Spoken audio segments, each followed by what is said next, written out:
RTC కార్మికుల సమ్మెపై రవాణా శాఖ మంత్రి పొన్నం ప్రభాకర్ మాట్లాడుతున్నారు. లైవ్ లో చూద్దాం. ఉప ముఖ్యమంత్రి గారితో కూడా మాట్లాడిన ఉప ముఖ్యమంత్రి గారి రాష్ట్రంలో లేకున్నప్పటికీ వారికి సంబంధించిన అన్ని అంశాలను పరిష్కారం చేస్తామని చెప్పినప్పటికీ కూడా ఇదే విధమైనటువంటి మొండి వైఖరితోటి వాళ్ళ వ్యవహారం కొనసాగుతూ ఉంది. నేను మరొకసారి రాష్ట్ర ప్రభుత్వంగా పూర్తిగా సానుకూలంగా ఉన్నామనే మాట చెప్తున్నాం.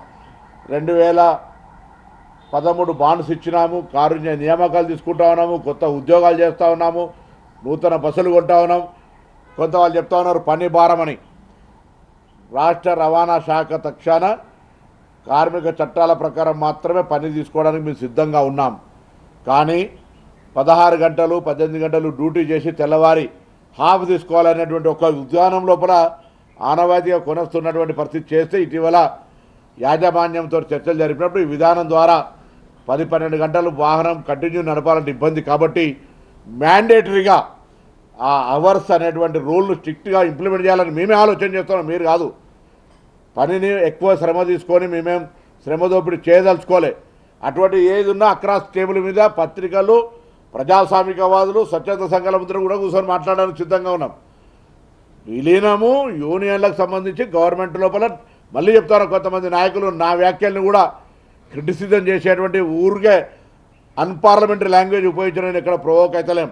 ఇలా నేను ఒకటే కోరుతా ఉన్నా, తప్పకుండా గౌరవ ముఖ్యమంత్రి రేవంత్ రెడ్డి గారు, ఉప ముఖ్యమంత్రి గారి నాయకత్వంలో ఆర్టీసీ ప్రజలకు అందుబాటులో ఉండేటువంటి ఒక ప్రయాణ వ్యవస్థగా మారింది. ఆర్థికంగా ప్రభుత్వము నెలకు 300 కోట్లు తగ్గకుండా అవసరం ఉన్నప్పుడు 400 కోట్లు అవసరం ఉన్నప్పుడు ఎంత అంటే తీయడానికి సిద్ధంగా ఉంది. పాత పీఎఫ్ల బకాయిల్ని తక్కువ చేసుకుంటూ వస్తూ ఉన్నాం. సిసిఎస్ ఫండ్స్ను తక్కువ చేసుకుంటూ వచ్చి పేమెంట్ చేస్తూ ఉన్నాం. పిఆర్సీ ఇచ్చినా మేము వచ్చిన తర్వాత ఒకటి. ఈ విధంగా అనేక రకాల ఆర్టీసీ కారుణ్య నియామకాలే కాక గతంలో డిస్మిస్ అయిన వాళ్ళకు 3 కమిటీలు అనేసి వాళ్ళందరికీ ఉద్యోగాలు ఇచ్చినాం. కాబట్టి నేను మళ్ళీ కూడా రాష్ట్ర ప్రభుత్వ పక్షాన విజ్ఞప్తి చేస్తా ఉన్నా, దయచేసి పేద ప్రజలకు లైఫ్ లైన్ అయినటువంటి ఆర్టీసీని నిర్వీర్యం చేసుకోవద్దు. నేనంటా ఉన్నా మీరు చర్చలకు పిలవలేదు, రైట్, సమ్మె విరమించి చర్చలకు రండి, మీ దగ్గర కూర్చొని నేను మాట్లాడడానికి సిద్ధం. మీరు ఒకవైపు సమ్మె కొనసాగిస్తూ చర్చలు మాట్లాడాలంటే ఇది నిన్న కూడా చెప్పినాను, మొన్న కూడా చెప్తాను. నేను మీ కుటుంబ సభ్యుడిని, నేను కూడా విద్యార్థి దశ నుంచి వచ్చినటువంటి వాడినే. ప్రభుత్వ పక్షాన మీ పక్షపాతిగా అన్ని అంశాలను ఎక్కడ కూడా నెగటివ్ డిసిషన్ లేకుండా, నెగటివ్ ఆలోచన విధానం లేకుండా 2.5 సంవత్సరాలుగా రవాణా శాఖగా ఉన్నాం.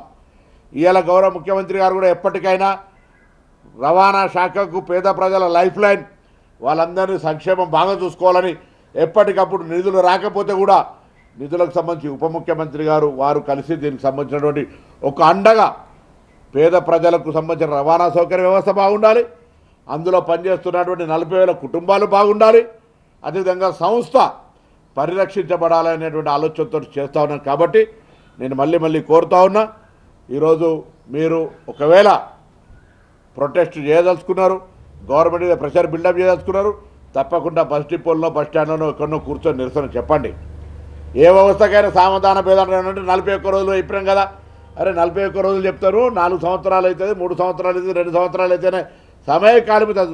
మొన్న మేము తెలంగాణ ప్రజాపాలన ప్రభుత్వం వేసిన మొట్టమొదటి కమిటీ, ఇప్పటివరకు మేము కమిటీ వేయలే, దాన్ని కూడా రాంగ్ పర్సెప్షన్ క్రియేట్ చేస్తూ ఉన్నారు. మేము కమిటీల పేరు మీద కాలయాపన చేస్తున్నాం. మేము కమిటీ వేయలేదు, మొట్టమొదటిసారి కమిటీ వేసినాం. 4 వారాల సమయం అడిగినాం. 4 వారాల సమయం అనేది పెద్ద సమయం కాదు. జీవోలోనే రిలీజ్ చేసినాం. ఆ టైం మెన్షన్ కూడా లేదు, ఓరల్గా జీవో లేకుండా ఓరల్గా అడుగుతలేరు. జీవోలోనే రిలీజ్ చేసి ప్రక్రియ ప్రారంభించినారు. జీవో వచ్చినాక 4 గంటల ఒక రోజు 4 రోజులు మీరు అధికారులకు చెప్పిన తర్వాత వాళ్ళ స్పందన ఏందో కూడా చూసేటువంటి అవకాశం లేదా? ఇంత పెద్ద జాతి వైరమేమో ఇదేమన్నా?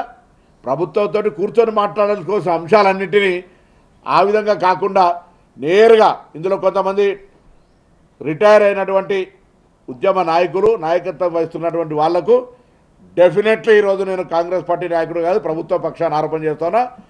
గతంలో నాయకత్వం వహించి ఆర్టీసీని నిర్వీర్యం చేసి ఎగ్జిక్యూటివ్ డైరెక్టర్ని ఎండీగా పెట్టి సమ్మె చేస్తే మొత్తం డిస్మిస్ చేస్తామనేటువంటి మాటలు చెప్పి ఆర్టీసీని పూర్తిగా రోడ్ల పాలు చేసి ఎన్నికలకు ముందు ఇంటెలిజెన్స్ నివేదిక మేరకు ప్రజలు వ్యతిరేకంగా ఉన్నారని ఎటువంటి సంప్రదింపులు లేకుండా ఎటువంటి తోటి నిర్ణయం లేకుండా ఊరికేనే అందులో విలీనం చేసుకుంటున్నామని ప్రకటించిన తర్వాత కనీసం మేనేజింగ్ డైరెక్టర్ కూడా ఆనాడున్న సజ్జనార్ గారికి తెలియకుండా ప్రిన్సిపల్ సెక్రటరీకి తెలియకుండా ఆదరగా నోటిఫికేషన్ 2 రోజుల ముందు విలీనం చేసినటువంటి పరిస్థితి